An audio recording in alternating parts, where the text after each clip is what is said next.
Yeah, good news for all the Arsenal fans, Hayley. Bukayo Saka is out here. He is training with his Arsenal teammates. I'm going to step aside now and we'll focus on him. As you said, he limped out of the game against Manchester City on Sunday. This is a player that's been struggling with a muscular injury. He had to pull out of the England squad. He played about 75 minutes before he was replaced by Gabriel Martinelli, but he's out there training with his teammates right now. They're just going through a few little fitness regimes. Now they had a bit of time off yesterday, and then they're fully prepped now, building up to what could be, well, every game's going to be important between now and the end of the season. This one against Luton tomorrow. But Bukayo Saka, we've seen him limp out of games before, and then he seems to just have this speed of recovery. He's very robust. He started 28 of the 29 games Arsenal have had this season. And last season as well, he started every single Premier League game. The season before, he featured in every single game too. So look, he's an important player to Arsenal, and he is out there with his teammates right now, training. Right, what about some others? Positive news from Arteta early regarding the fitness of Gabriel Martinelli, James? Yes, Hayley, I asked Mikel about Gabriel Martinelli. We know he had a foot injury, missed a game against Brentford before the international break, then pulled out the Brazil squad, and then he came off the bench against Manchester City, replacing actually Bukayo Saka.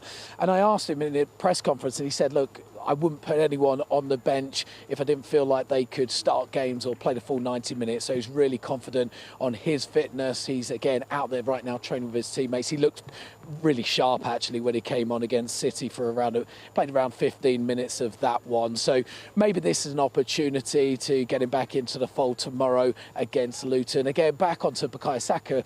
You just have to wait and see what the Arsenal boss does, because I think a lot of Arsenal fans will look at the schedule coming up. 8 games in April, including quarter-final of the Champions League. They're at Brighton on the weekend before that first leg against Bayern Munich, and they might look and go, well, maybe this is a game to give Bukayo Saka a bit of rest, but this is a player who does like playing his football, so we'll have to wait and see. But yeah, positive news on the fitness front all round, Hayley, actually. Only Julian Timber now, who is back training, and he's probably set. Mikel Arteta said he expects and hopes that he'll see and feature the player between now and the end of the season. Apart from that, they have a full-strength squad to choose from, and at this stage of the season, that's a real positive for Arsenal.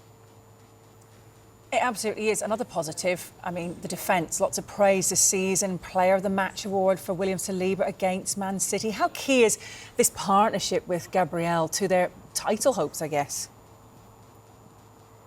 Yeah, really key, Hayley. I mean, he was superb on Sunday, and that partnership, as you mentioned, with Gabriel has been blossoming over the last couple of years, and Arsenal missed him immensely when he picked up that back injury back in March last year, and he was maybe a big reason as to why Arsenal did suffer the drop-off. As a lot of people agree with that. Gabriel, as well, alongside him, should certainly get a mention. He's been one of probably the most improved players in the Premier League over the last couple of seasons, and the partnership they've got, they both complement each other the way they play. But Saliba just seems to read the game so well. He seems to have so much time on the ball. You've got Gabriel, the more physical defender, whereas William Saliba always seems to have more time on the ball than anybody else, and that partnership is a big reason why Arsenal have got the leanest defence in the Premier League this season. They've only conceded 4 goals in all competitions in 12 matches since the turn of the year, and having that formidable defence is going to be